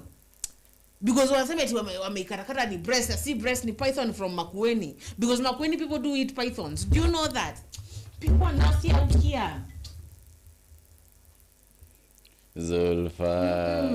Zulfa. Wewe unapendanga mtura. Unakumbuka hata jana uliniambia nikununulie? I love, but at this point no man. Sasa alafu uko hapa tena unaanza kusema story ya python. Wacha baba, I just try to block my nini.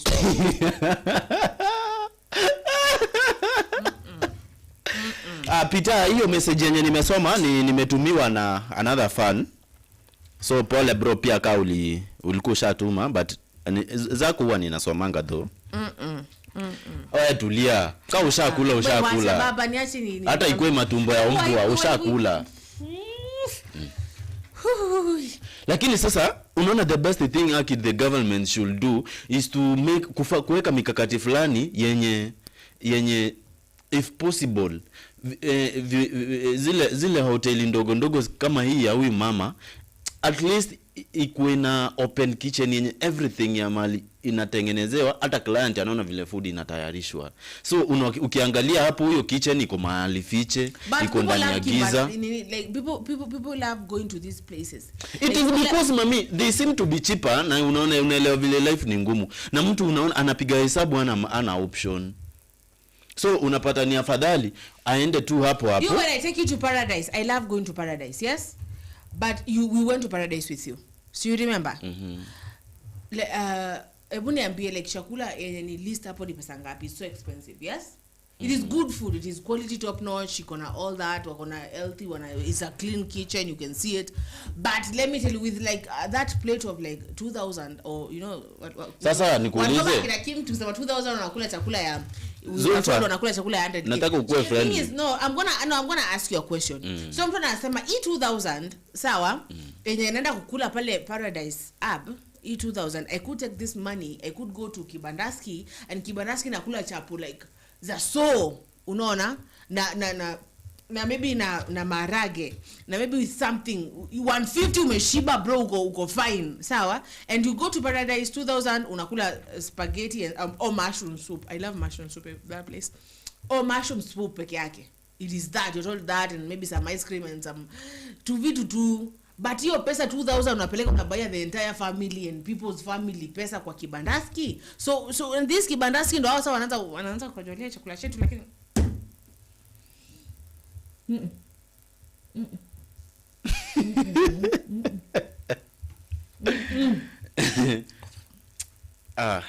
it's not anyway, good. It's not good at all. Inakaa disgusting. It is so disgusting. It is so, why people are so sad? Why are people so sad out here?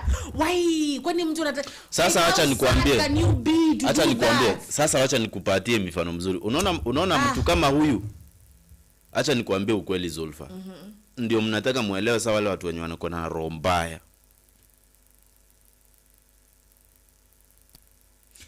I'm gonna take you to this place after now. Sawa.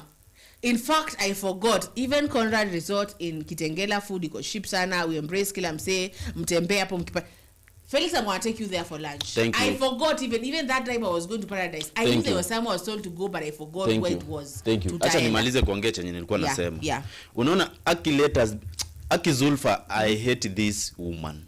Let me tell you this. It is so sad.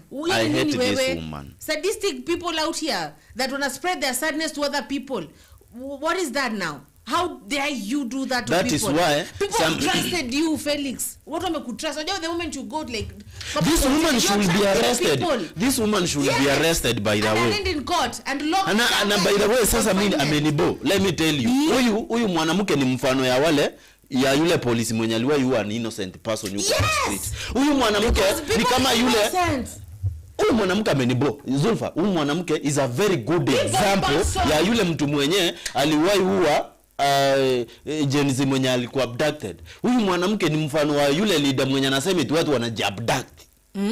Because people have trusted you, woman. When I come to your establishment, when I come to your place, I am trusting you. I am trusting you to serve me. I am trusting you. Like, I don't trust people. Stop. You trust. What is wrong with people?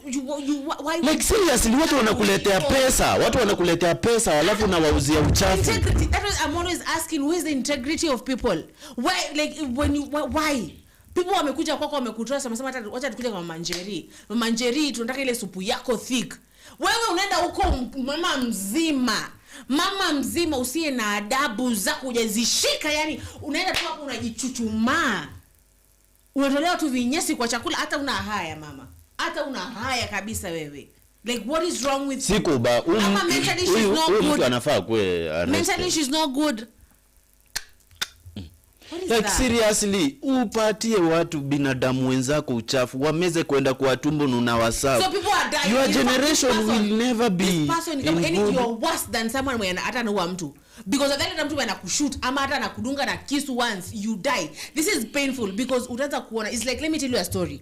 There's this woman in Kitengela last year when I was first New Year in Kenya News Alert, and this woman sends us a video of how mtoto wake alikuwa ni 3 months ameandika maid, na kuandika maid anaenda mtoto anaanza kushikwa na blood infection, anashtuka but everything is always clean. How comes my child is sick all the time, blood infection and things, and the doctor is like, this child is ingesting vitu ambazo si vizuri. So she's advised kwa job endo chukua hizo nani comes uziweke kwa kitchen kila mali, but usiambie mtu, hata usiambie bwanako umezinunua. Let me tell you, that woman comes to find out that maid, every time maid anakojoleanga chakula ya mtoto na anachukua a little bit of hey, unasikia a little bit of kinyesi chake anaika kwenye chakula ya mtoto na anaenda na pea mtoto hicho chakula, and people are out.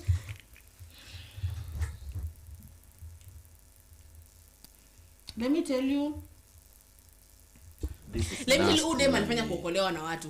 That woman was killing that maid, and I'm like, I could have just sat and just watched. How 3 months old infants unamfanyia hivyo kwa nini? Na madam ako like, msichana mimi nimemchukua, hata si like ni msichana wa family, nimemchukua nimemweka hapa. Nikikujanga jioni because mimi kutoka mapema because bado like anakuja saa 8 anaenda computer classes, simteteshi simfanyie chochote. Like why? What is wrong with people? Why people so sad out here? Why Why? Ama watu mentally they are not good. You know, people out here let me tell you, the moment that I was doing psychology, I came to realize that people out here, they are working, but upper mental health iko vibaya. Let me tell you, people are not good. Even the person that want to mnacheka itu even they're not good. They are not good, because why would you hurt a 3-month-old child? Why is this woman like mwanamke tu mzima enda kanisa on Sunday akotua pe vigelegele na mashagwe, and that person is killing people pole. That is like ule mtu anakuwekega. Do you know these people who kill their husbands pole? Anamwekea tu chupa. You know, anamwekea sumu pole. This is killing people. Unashuka kwa mtu wako anashaka kigonjeka, but supu unaendea kwa Manjeri, because Manjeri is that woman wewe kuambia eti sijui nini, you're like she's a good woman. Ndo anatoa sadaka vizuri, ndo they are doing things. Kumbe this person is just a whole sad person, and just a sadistic and Kenyans, let us be very serious at once. Joking with else Zulfa is one thing. Zulfa, Kenyans should be ever serious at once. Unajua, like when you are trying to poison somebody indirectly, it is very wrong. Unajua tumezaliwa tuishi once, sababu kifo ikikuja mtu uwezi pata another chance ya kuishi. Why are you trying to poison people indirectly? Stop joking with health, maze. Just kill them. Let me tell you, after ule madam basi ule mdemfrani kesi yake inaendelea, nilisikia anatolewa na bond ya 3. He aliduka chali yake 27 times. That is better than starting to mtu anataka kugonjeka in pain. That is, let me tell you, that is painful. In fact bala kujolea chakula, why don't you just become like a very famous villain? Tunamjua, because hizo tabia man they are good. Utaenda utachukuliwa kwenye the league of evil uko Gotham and stuff. But what you're doing man, what you're doing woman, what you're doing, like huyu mwangalieni akili kama ako fit. Na afungiwe mali kwa confinement hata aoni light na ikiwa hivi kadogo hivi kwa mahali once per day chwa. Na chakula chake pia kioko in fact nasty stuff, because you must treat these people how they're treating us. How you killing people even silently, joking with people else. Mzee anaanza kugonjeka. Nasikia kumbe ni wewe mama, it's you, and alafu utakuja umwekee tu ile supu ukicheka. People are evil wallahi. Uko like hey kumbe hizi vitu si kwa movie peke yake. Uko like kadhufu une yako uchukue ukunywe. Sawa, it's good and you know what you have done with that. Na kwa like ole nasikia tumbo niliumwa na tumbo jana. Hii supu inanisaidia. Kwa like shika supu. Chukua ndo hiyo. Ego atashika, chukua, kunywa. It's good, yeah? And you're looking at that person, smelling at them. That is really evil. I thought I'm evil, but that is really evil. Like on another level. On another scale, woman. And I feel so sorry for you. In fact, nilikuwa nimejaa, but at this point I just feel sad for you. Just sad. Unajua kuna vitu zingine spiritually watu wanasemanga, unajiulizanga wewe ulikosea wapi? Watoto wako wanakusumbua, sijui nini. Watoto wako wanazalia nyumbani, wanakuletea wajukuu wengi hapo hivyo, tena wenye wanakuwa stubborn. Sasa magonjwa yanakuja, sijui nini. Alafu unapata unajiuliza sasa ulikosea wapi? Tunaweza kuspread sadness kwa watu. Sasa ulikosea wapi? Kumbe vitu zenye unafanya. I don't know, God is one person. I had Pastor Ezekiel, you know. There's a moment that Nafika, do you know, so I had Pastor Ezekiel say, God doesn't revenge with you. Sawa? God doesn't revenge with you. He revenges with your family or your child. Like, unikama mimi ni mtu wa kuharibu ndoa za watu. It will come through my child. My child's, ama my daughter's, ama my son's marriage will be destroyed by someone else, and I'll be asking myself, how comes it is happening to me? But it's the things that I did. It's the sin. Even in Muslim, in like our religion, you're told that is how it goes. That is how it will go. That is how it will go, Felix. I'm gonna just ask you. Let us just wrap up this, man. And whenever tunaenda Conrad, Kim tunaenda Conrad, wanna see what happens there. Wanna see what is the cheapest plates. Umesema it is iko cheap sana. Alafu cheap sana ya Kim ikuwe ni 10,000. Twende hapo tuambie tuoshe nani? Felix. Tuambie tuoshe vyombo. No, we just call Kim, si ndio? So finish as we finish we go. Anyway, vile one of our supporters amesema hapo chini. Let us not joke with health. Health. Joke na kitu kingine yangu. Don't joke with my health. You could joke even with words, but do not joke with someone's health, man. Hiyo kitu sisi ona sha zifanyi. Sha na chief na whatever hazifanyi. Alafu mtu is joking with health. No, stop that. Wacha tuache kujoke na health sababu ile time yenye ita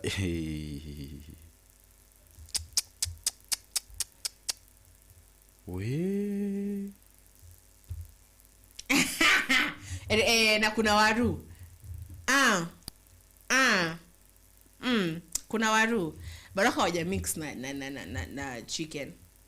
They don't mix that. But kuna mushroom soup though. That is what I love. But have you ever tried mushroom soup? Kakangu, have you ever tried mushroom soup? Ai, unauliza. Very smart. Lakini sasa uzuri yenye nilienjoy ni yenye nakumbuka when I was young. My mother took me at the hillside to just to show me some of the traditional fruits, unaona, and some roots that those people could use, and those roots that are used even right now. So in the process of hiking ilikuwa by chance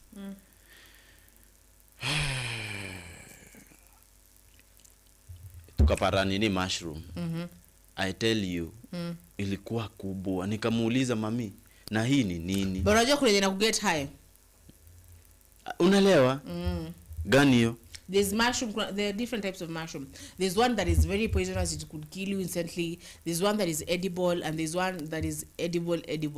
Like it gets you high. Ujesikia high on mushrooms? Mimi yenye ninajua ni ile yenye inakaa sumu. Sumu, ya sumu. Yenye mkikula mnaweza kosa kukua high tena. So I was very cautious. Siwezi guza yoyote hivyo. Ningeipata hata mushroom yenyewe tena ninaogopa, ninadhani ni hiyo yenye inakaa sumu. So wakati nilimuuliza eti ni nini, she was amazed, akasema we hata sikuwa ninaiona. Alibambika. Sasa anabambika badala niambie hiyo ni nini. Wakati alimaliza kubambika ndiye alikuja kuniambia aje sasa hii inaitwa hivi na hivi. Aliita jina lingine hapo ngumu sana la kijamii yenye siwezi kumbuka. Alafu ndiye akanielezea kwa Kiswahili sasa hii ndio yule mnaitanga hivi na hivi na hivi na hivi. Unaona?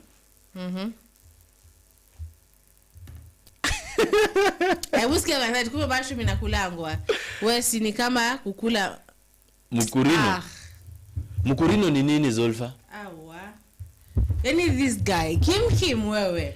Mushroom zinatumika ni food. And tena, I know you know. And I know you know Kimani. I know you know. Very smart bro. So Mukorino is Wakorino. Do you know Wakorino? But those ladies are beautiful. Kim hapo ndo umenipeleka. Cheki mse.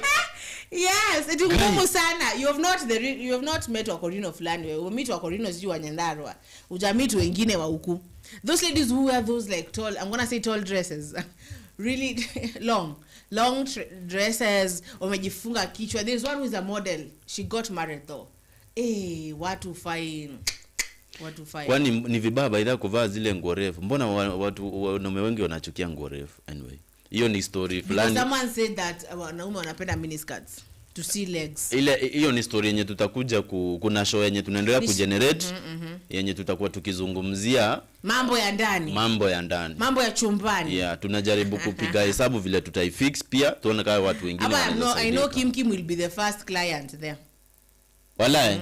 Si unamwona ndo huyu basi. Ona venye ishafika to Mukorino. Very fast. From mushroom to Mukorino. How did it go there? How did it turn from food to that? Anyway. Mimi ninataka kusema kitu ya mwisho.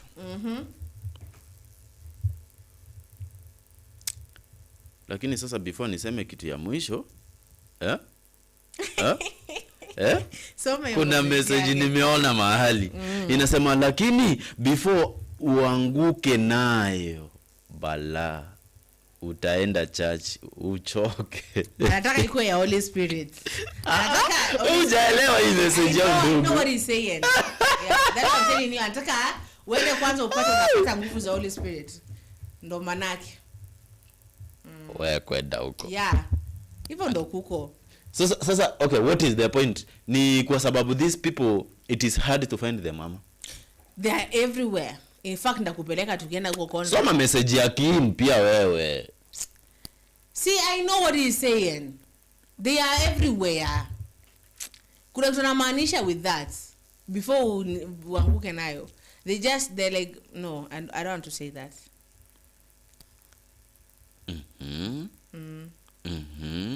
In fact, you're showing ya chumbani. Ah, yes, ya chumbani.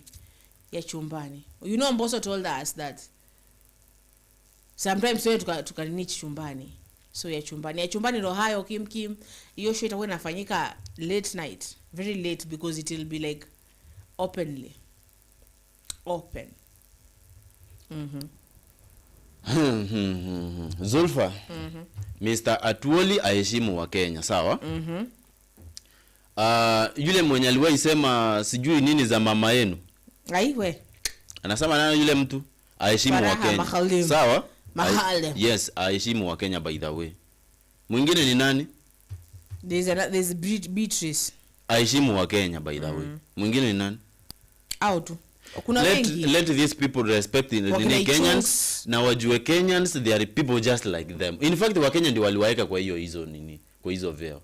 Na nani Peter Salas ile information yenye alikuwa anajaribu kudeliver kwa president, like people wenye wako karibu na yeye ndio wanammislead. Wacha tu president take it serious. Si tena anza kumwambia vile anafaa kumdiscipline. Meaning hajaamua kukubali makosa yenye maybe watu wake wanafanya. Unaona? So my people, I really appreciate and thank you for joining us. This is Kenya News Alert. It is a home of political enlightenment. So nina appreciate sana kwa kutujoin. And if possible tukutane kwa show yenye inaanza saa 6. Okay. Ushamaliza? Sawa. Oh, this is Kenya News Alert and I'm your host of Zulfa. Yeah, anaambiwa na awashe kuiba mali ya raia. Let's be decent. So tupatane kwenye Sema Nasi.